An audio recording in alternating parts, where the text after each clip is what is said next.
Why is boiler repair so expensive? As more Pine Brook, New Jersey homeowners experience heating problems during colder months, this is one of the most common questions homeowners ask when repair costs start to add up. Boiler repair can be expensive because the cost depends on the type of boiler, the age of the system, and how complex the repair is. Combination boilers, system boilers, and conventional boilers all use different components.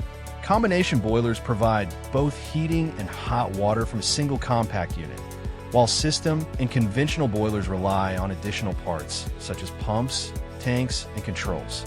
Many modern boilers also use advanced electronics and specialized parts, which increases both parts and labor costs.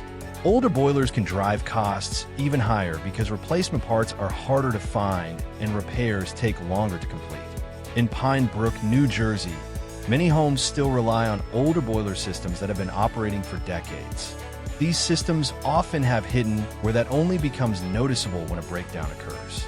Diagnosing boiler problems may require pressure testing, inspecting internal components, and checking electrical or combustion systems. Because boilers operate under high heat and pressure, repairs must be handled carefully to protect the home and ensure safe operation. If your boiler is making unusual noises, losing pressure, or struggling to heat your home, connecting with a licensed boiler professional helps you understand the true condition of your system and whether repair or replacement is the smarter long-term solution.